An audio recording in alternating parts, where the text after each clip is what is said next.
মা, এত রোদের মধ্যে দাঁড়িয়ে আছো কেন? একটুখানি সাইডে দাঁড়াও, রোদ লাগছে গায়ে গো। দেখো, একটু ভালো করে দাঁড়াও। হাতে কি তোমার ওটা? গুড়? আচ্ছা আচ্ছা, ঠিক আছে। চলে এসেছি আমি বাপের বাড়িতে। তো মা এসেই দেখি দাঁড়িয়ে আছে রোদের মধ্যে। তো মাকে বললাম যে মা একটু সাইডে দাঁড়াও, রোদ লাগছে, চোখে মুখে রোদ লাগছে। তো মা একটু পিছিয়ে গেল। আর এদিকে আমি এসে দেখি কি অবস্থা। কদিন ওয়েদার খুব খারাপ গেল না, বৃষ্টিতে গরুগুলো একদম ভিজে গায়ে কাদা মেখে একাকার হয়ে গেছে। তো কেউ তো ঘরে নেই, মা একা পারে না। আর বাছুরটা কি সুন্দর হয়েছে না, কি সুন্দর লাল টুকটুকে রংটা, আর খুব সুন্দর দেখতে হয়েছে, একদম নাদুস নুদুস। এটা আগের বছর হয়েছিল, এটা আগের বছর। এটা এত বড় হয়ে গেছে, 1 বছর বয়স হলো, 1.5 বছর মতো বয়স হলো। আর এটা মা। আর এদিকে গায়ে দেখেছো এরকম গোবর লেগে গেছে, কাদায় চারিদিকে। বৃষ্টি গেল কদিন, ওয়েদার সেই খারাপ ছিল, বৃষ্টি হচ্ছিল, তার জন্য এরা খুব কষ্ট পেয়েছে। আর এদিকে কালকে মিস্ত্রি লাগানো হয়েছিল, এগুলো সব বাঁশগুলো নতুন কয়েকটা খারাপ হয়ে গেছিলো, দিয়ে বাঁশগুলো লাগানো হলো। মিস্ত্রি নিয়েছি ঠান্ডা, এদিকে উনুন রান্না নিয়েছি, এদিকে এখানে নিয়েছি ঠান্ডা জল, আর ওখানে উনুনে হচ্ছে ফুটছে জল, গরম করছি। কী করবো জানো তো, গরুদেরকে চান করাবো। আমরা নিজেরা চান করি, ঠান্ডা লাগে, হ্যাঁ। তো আমরাও গরম জল করে স্নান করি, আর ওরাও তো জীব, ওদেরও ঠান্ডা লাগে। আর এখন খুব ঠান্ডা, আজকে কয়েকদিন হলো প্রচণ্ড ঠান্ডা পড়েছে। তো আমি ওর জন্য বললাম, মা তুমি তো একা পারবে না, ঠিক আছে আমি দুজন মিলে ইয়ে করি, গরুটাকে চান করিয়ে দিই গরুগুলোকে। আর গায়ে গোবর লেগে একদম ল্যাপটালেপটি হয়ে গেছে। তো আমি গরম জল করে নিলাম, উনুনটা আমিই ধরালাম, দিয়ে গরম জল বসিয়ে দিয়েছি, 2-3 হাঁড়ি গরম জল করে নিলাম। এদিকে ঠান্ডা জল আর গরম জল একসঙ্গে মিশিয়ে নিয়ে ওদেরকে চান করবো। আর এখানে তো আমার ভাসুর শ্বশুর কেউ নেই, মাথায় কাপড় দেওয়ারও কোনো দরকার নেই। তো আমি শাড়ি পরে একদম আষ্টে পৃষ্ঠে বেঁধে নিলাম, কেন গরুদের, ওরা অত বড় বড় জন্তু, তো এবারে ধরো আমি গরুদের সঙ্গে পারা যাবে না। আর বাঁধা আছে কিন্তু দড়ি দিয়ে, কিন্তু তাহলেও ভয় লাগে, তো খুলে যাবে বা কিছু হবে, ভিজে যাব। ওর জন্য ভালো করে কোমরে একদম আঁচলটা বেঁধে নিলাম। আর এদিকে খড় যেগুলো গরুকে খাওয়ানো হয়, সেই খড়গুলো আমি একটুখানি নিয়ে একটু মুড়িয়ে, মানে যেরকম গায়ে মাজতে হবে আর কি, ওই যে পায়ে টায়ে অনেক গোবর লেগেছে, তো তো সেগুলো এরকম করে ঘষবো, তাই একটা মানে ধরে ঘষার মতো একটা করে নিলাম, মানে এটা দিয়ে যেন এক ঘষা যায় আর কি, এরকম করে নিলাম। তো এবারে চলো দেখি। আর গরুগুলোকে না দেখে খুব মায়া লাগছিল, যে গোবরে লেপটি দেখছি চোখে জল বেরোচ্ছে। তাই আমি বললাম, মা ওরা কাঁদছে কেন গো, চোখে জল পড়ছে? তো মা বললো, ওই যে ওদের গায়ে গোবর লেগে আছে, মাটি লেগে আছে, ওর জন্য ওরা কাঁদছে। দেখো কেমন ওরা অবলা জাত, কিন্তু চোখের মধ্যে ওরা বুঝিয়ে দেয় যে ওদের যদি খিদে পায়, ধরো একটু দেরি হলো মায়ের, তো তখন ওরা চোখ দিয়ে জল বের করে দেয়, ওটা কিন্তু খুব খারাপ। তো মা খেয়াল করে করে সবসময় খেতে দেবার চেষ্টা করে আর কি। তো ওরা তো সারাদিনে অনেকবার ওদেরকে খেতে দিতে হয়, আর না হলে একটু দেরি হলে হাম্বা হাম্বা করবে। আর আমি ওই ফুটিয়েছিলাম, জলটা একটু গরম করেছিলাম, ওই জল গরম, ঠান্ডা জলের সাথে মিশিয়ে নিলাম কিছুটা, দিয়ে এবারে দেখি গরুটাকে আমি পারবো কি না জানি না, এগুলো হচ্ছে ব্যাটা ছেলেদের কাজ বলো, কিন্তু আমাদের বাড়িতে তো কোনো ব্যাটা ছেলে নেই, এবার আমরাই যা করব। আগে বাবা করতো, আমি দেখেছি, বাবা ওই বাইরে গরুটাকে নিয়ে গিয়ে বেঁধে রাখতো একটা গাছের সাথে, এখান থেকে নিয়ে চলে যেত।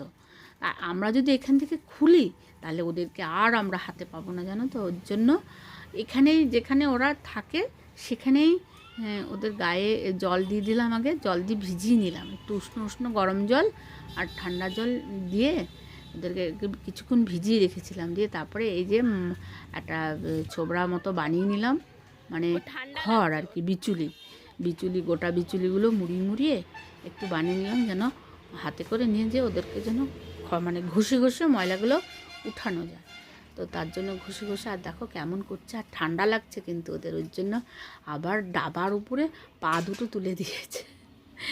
ডাবা এরা কদিন আগে আবার একটা ডাবা ভেঙে দিয়েছিল, আবার ফের এই ডাবাটা নতুন এই কিছুদিন হলো মা কিনলো, কিনে এখানটা লাগানো হয়েছে, কিন্তু এটা ঠিকমতো সেট করে বসানো হয়নি।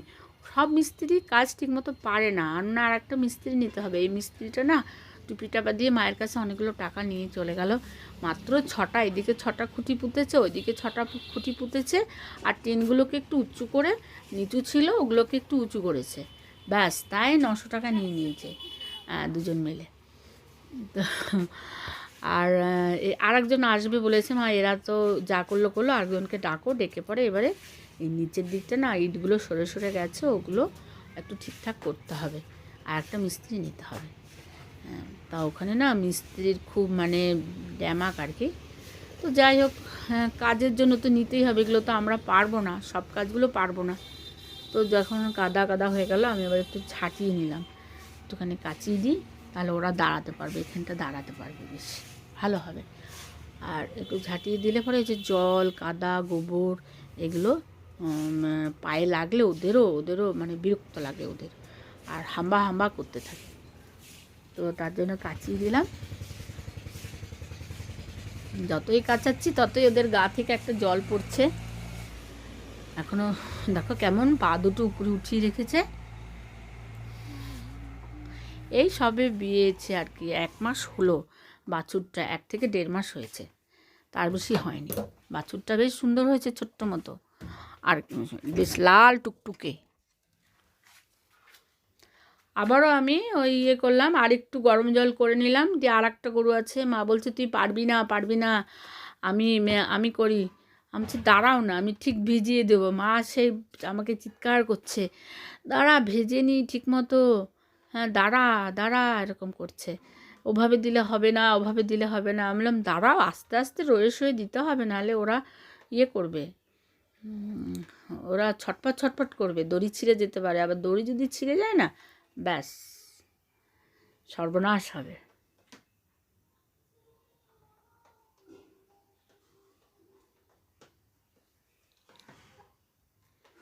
ভিজিয়ে নিলাম, ভালো করে ভিজিয়ে দিই। গোবরগুলো চিটে মানে শক্ত হয়ে গেছে, চিটে বসে গেছে গায়ে।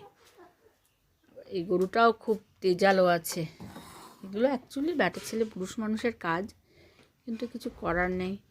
পুরুষ মানুষ বলতে বাড়িতে তো কেউ নেই, ওই জন্য আমাদেরকেই করতে হয়। আমি যখন আসি তখন করি, বোন আসে তখন করে, মা করে।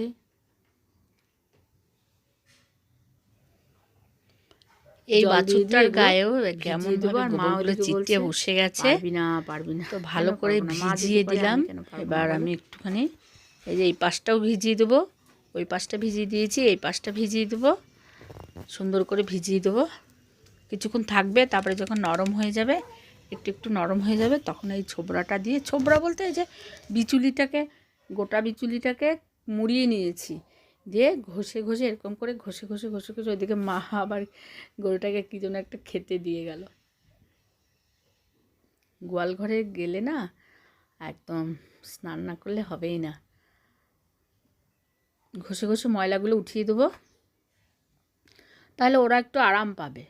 ওদের গায়ে যদি ময়লা লেগে থাকে, আমাদের গায়ে যেরকম গোবর কাদা মাদা যদি লেগে থাকে, তাহলে কি হয়, বিরক্ত লাগে। ওদেরও তাই, ওরাও তো একটা জাত, অবলা জাত। আর গরু আমাদের কাছে ভগবতী দেবতা, আমরা জানি গরুর মতো, গরু আমাদের ভগবতীর মতো আমরা মানি। এতে হয়ে গেছে, ফ্রি হয়ে গেছে, দেখো এবারে ও বেশ ফ্রি হয়ে গেছে। মানে গোবর ছিল যা বড়টা আর কি, মা এটা বড় গরুটার গায়ে গোবরগুলো ছিল তো ধোয়া হয়ে গেছে, এবারে বেশ ওর হালকা লাগছে আর কি, ভালো লাগছে, ওর জন্য চুপচাপ দাঁড়িয়ে আছে। আর ডাবার উপরে পায়া তুলে দিয়েছিল, এখন নামিয়ে নিয়েছে। আর ওখান থেকেও হালকা ফুলকা রোদ আসছে, বেশ ওর গায়ে রোদটা পড়ছে। এবার আস্তে আস্তে ও শুকিয়ে যাবে, শুকিয়ে গেলে ওর আর মানে শরীরটা আর লাগবে না, ভালো হয়ে যাবে আর কি, আর এনার্জি পাবে এবারে খাওয়াতে, এমনি থাকা ভালো লাগবে। দেখো কেমন ঝাঁকি দিয়ে উঠলো,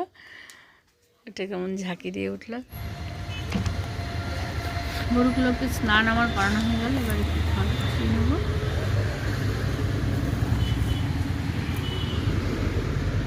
খড়গুলো কুচিয়ে এবার গরুগুলোকে এবারে খেতে দেবো।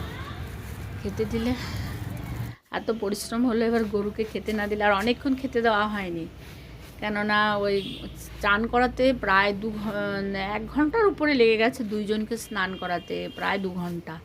এবার স্নান করানো, গোয়াল ঘর ঝাড় দেওয়া, সমস্ত কিছু করতে করতে প্রায় 2 ঘন্টা মতো লেগে গেছে। আমি কিছুটা খড় কুচিয়ে নিলাম, এবার গরুটাকে পেট ভরে খাওয়াবো, তারপরে আমি নিজে স্নান করব। খড় দেব, তারপরে ইয়ে আছে, খোল ভিজানো আছে, খোল দেব, আর দেব আটা দিয়ে সুন্দর করে মাখিয়ে, আগে খড়গুলো দিয়ে নিই, সুন্দর করে মাখিয়ে তারপর ওদেরকে খেতে দেবো।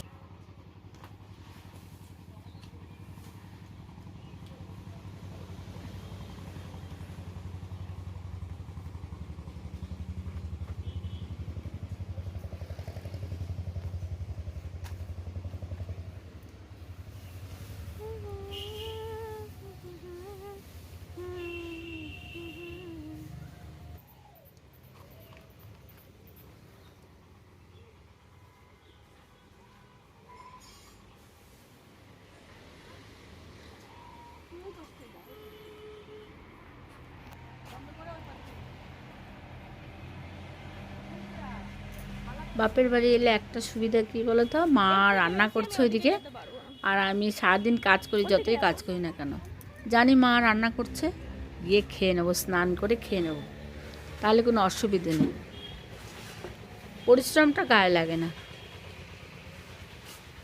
খাচ্ছে দেখো কী সুন্দর। তাও তো এখনও এই ডাবাটাকে ঠিক করতে হবে, আর একটা লেবার নিতে হবে, লেবার নিয়ে চারিধারে ওটাকে গাঁথতে হবে, ইট দিয়ে গাঁথতে হবে। ওরা পা দিয়ে সব ইটগুলোকে সরিয়ে দিয়েছে, ওটাকে ইট দিয়ে গাঁথতে হবে। থাকতে পারলাম না, 3-4 দিন থাকলাম, থাকলে হয়তো আমি থাকতে থাকতে যদি লেবারগুলো আসতো, মানে মিস্ত্রিগুলো আসতো, তাহলে করা হতো, ঠিক করে দেওয়া হতো মাকে। কিন্তু চলে এলাম, কিন্তু আমাকে চলে যেতে হবে।